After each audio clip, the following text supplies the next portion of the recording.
Man is created as an intelligent animal with the gift of discernment through reasoning.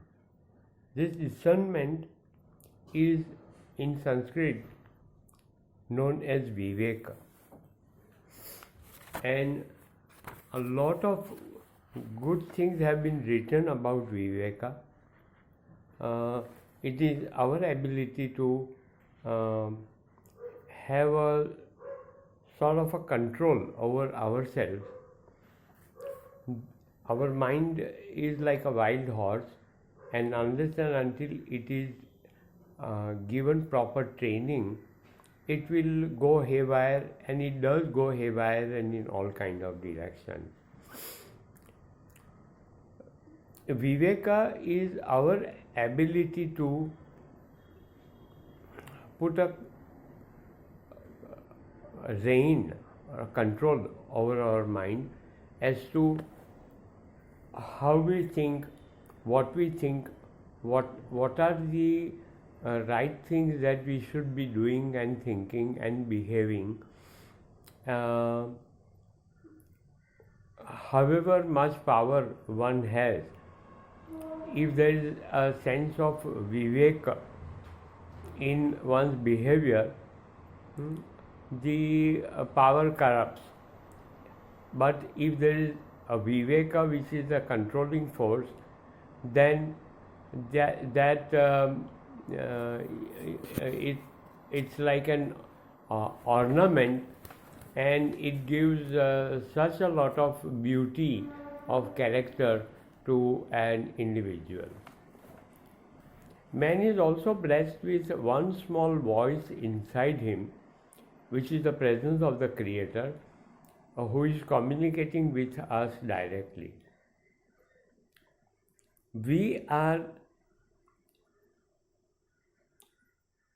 If we are not trained properly, we become prejudiced in our way of thinking and not giving that much heed to that one small voice which is communicating with us, and as a result we can never predict as to what is going to be the result of what we are doing. It is a prerogative of man to use the intelligence or discernment through viveka given to him by the Creator. The intelligence should have precedence at all times in making any and all decisions. Intelligence and storage of memory is an attribute of the mind. These attributes one cannot find in any animal. The other faculties of the mind are observation, imagination, assimilation of knowledge and storage of knowledge, and storage of memory, and recall of past information.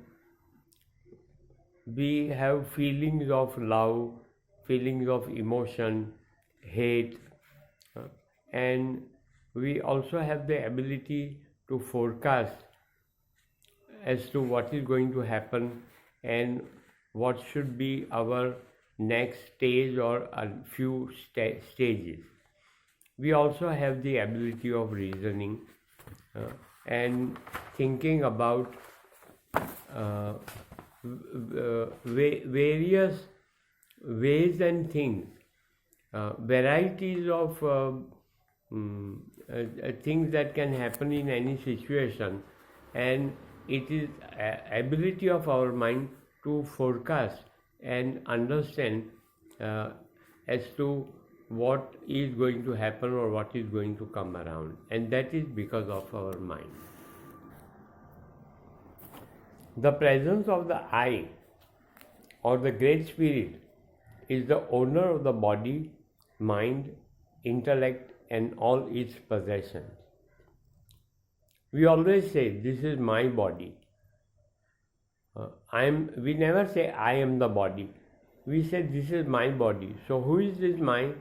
This mind is the spirit inside each of us who is the owner of the body. Now, memory is the storehouse of all events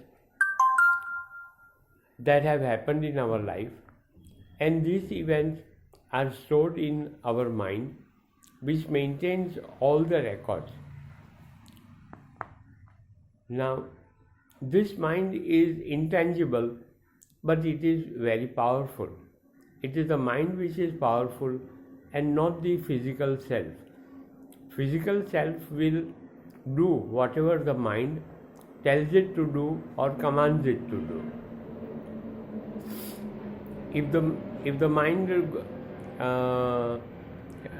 is not in a proper state, then the person will start acting in very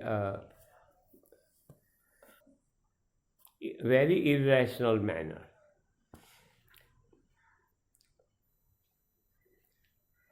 The mind is a part of the spirit, and it does not get destroyed at the death of the physical body.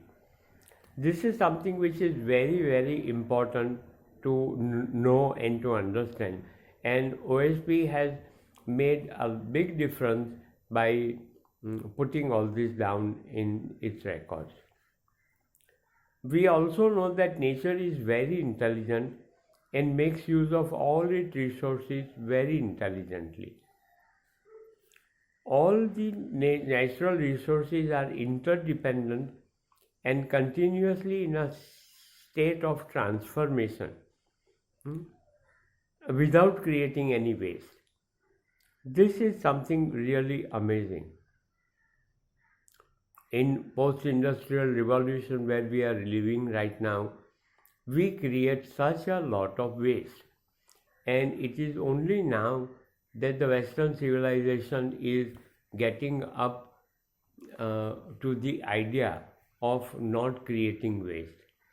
We who have grown up in India, we know India is still a poor country, and we try to make use of all our resources as scarce.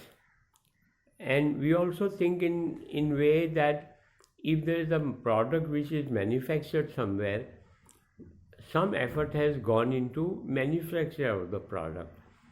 So we should try to keep on using it as long as we can, keep it serviceable, so that it lasts us for as long as it does not break down completely. Thankfully for us over here, we have lots of service people who do give us services in repairing of all kind of things. Now all this is basically, in a way, it is Viveka as well as trying to use the natural resources as well as man-made resources to the fullest, so that least amount of waste is produced. When we see of all those heaps and heaps of used motor cars and useless junk which keeps on degrading in all kind of weather, we really feel a pity that if these things were in another country where services are easily available and where people think that they are serviceable, those things could be put to longer use. Thank you.